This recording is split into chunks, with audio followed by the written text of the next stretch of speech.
को अहम खबर दें, सुप्रीम कोर्ट के आईनी बेंच ने जजेस ट्रांसफर सीनियरिटी केस का महफूज फैसला सुना दिया है। आपको अहम खबर से आगाह करें, ये अहम फैसला था जो कि आज सुना दिया गया। पहले फैसला महफूज किया गया, सुप्रीम कोर्ट के आईनी बेंच ने महफूज फैसला सुना दिया है। 5 रुकनी आईनी बेंच है और जस्टिस मोहम्मद अली मजहर इस केस की सरबराही कर रहे थे और ये फैसला महफूज शुदा फैसला सुना दिया गया है। सुप्रीम कोर्ट के आईनी बेंच ने महफूज फैसला सुना दिया है और ये अहम फैसला है और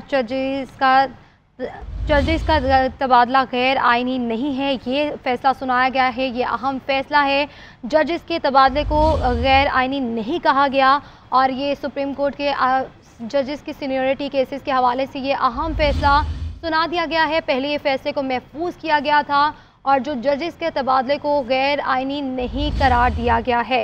इस फैसले को पहले चैलेंज किया गया था, 5 जजेस ने इस हवाले से दरख्वास्त दी थी और ये अहम फैसला जो आईनी बेंच ने इस केस का महफूज शुदा फैसला सुना दिया है। इस फैसले को कल महफूज किया गया और आज इस फैसले को सुना दिया गया है। ये अहम फैसला है, सुप्रीम कोर्ट के आईनी बेंचेस ने जो सीनियर जजेस हैं सीनियरिटी केस का महफूज फैसला सुना दिया है।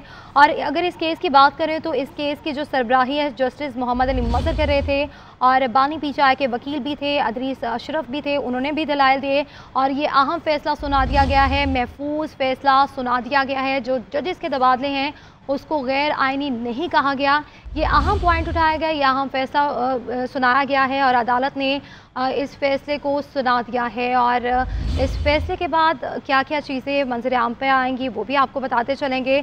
और सुप्रीम कोर्ट के आईनी बेंच ने जजेस ट्रांसफ़र सीनियरिटी केस का महफूज फैसला सुना दिया है और दुराने समात बहुत सारे दलाइल भी दिए गए और जस्टिस नईम अख्तर अफगान ने इस्तफसार किया कि क्या माजी में किसी जज का आर्टिकल 200 के तहत तबादला हुआ, जिस पर अटॉर्नी जनरल ने कहा कि माजी में जजेस ट्रांसफ़र की कोई मिसाल नहीं मिलती और जजेस ट्रांसफ़र में सदर और वज़ीर आज़म का किरदार महदूद है।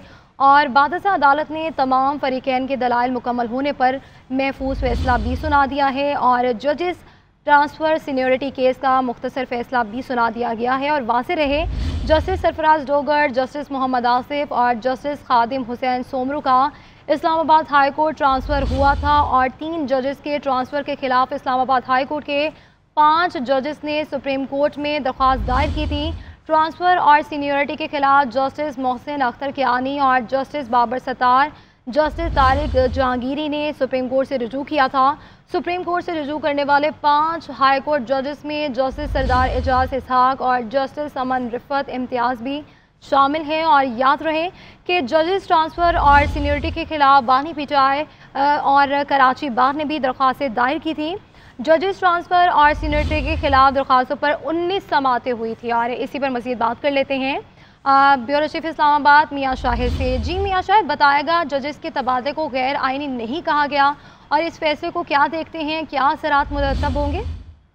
देखिए, सुप्रीम कोर्ट के आईनी बेंच ने फैसला सुना दिया है और जजेस तबादला और सीनियरिटी केस का फैसला भी सुना दिया गया है। फैसला 2-3 के रेशो पे आया है और जजेस का कहा गया है कि जजेस का ट्रांसफर गैर आईनी नहीं कहा जा सकता और इस हवाले से 2-3 के अक्सरियत से फैसला सुनाया गया है और दरखास्तें मुस्तरद कर दी गई हैं।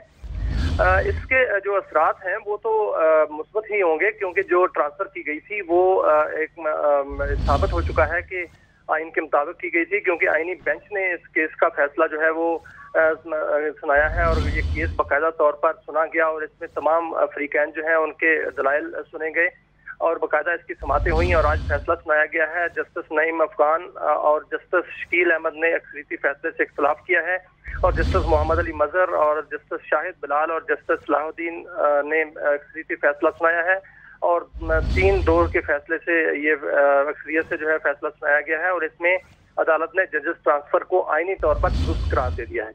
ठीक है मियाँ शाहिद, ये भी बताएगा जैसे दलाइल दिए गए उस पर फैसल सदीकी ने भी कहा, उन्होंने एक बड़ा इंपॉर्टेंट पॉइंट उठाया कि हम इस पर अगर इस तरह से कोई फ़ैसला आता भी है तो हम इस पर पटिशन दायर करेंगे। आगे की क्या चीज़ें चलेंगी और आगे क्या क्या ऑप्शंस होंगे इसके बाद?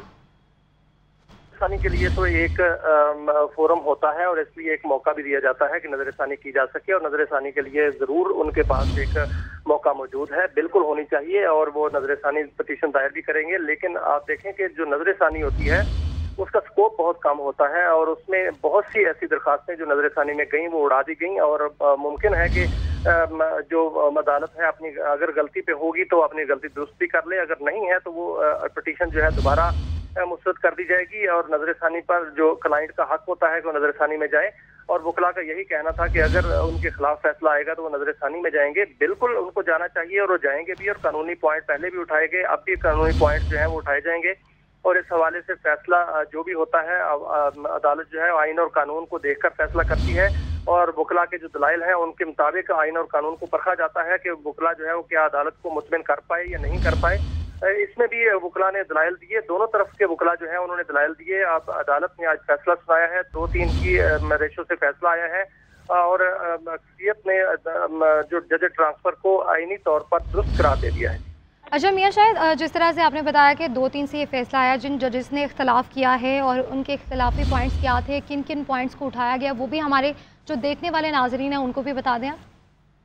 देखिए यहाँ पर जो मुकदमा था वो तो ये था कि जो जजेस की ट्रांसफर हुई है इस्लामाबाद के अंदर और सीनियरिटी का जो है वो गलत तरीके से हुई है, ना तो ट्रांसफर हो सकती है और जो जज यहाँ पर तैनात हुए हैं वो सीनियरिटी में जूनियर होंगे और चूंकि आपने देखा कि जो वहाँ से जज ट्रांसफर हुए थे उन्हीं में से एक जज साहब को जो है वो यहाँ पर कायम मकाम चीफ जस्टिस भी लगाया गया, तो इस हवाले से इख्तलाफ पाया जाता था और यही पिटीशन दायर की गई थी कि उनको जूनियर करार दिया जाए या उनको ट्रांसफर जो है उसको गैर आईनी करार दिया जाए। लेकिन इस हवाले से केस जो है वो चलता रहा और केस जब केस चला तो उसमें दोनों फरीकैन ने दलाइल दिए और एक जो पिटिशनर थे उनका क्या मानना ये था कि ये जो ट्रांसफर हुई है ये भी गलत है। ठीक है मियां, शायद आप साथ ही मौजूद रहेगा, हमें ज्वाइन किया जस्टिस रिटायर्ड शाइक उस्मानी साहब ने। सर बहुत शुक्रिया आपके वक्त का।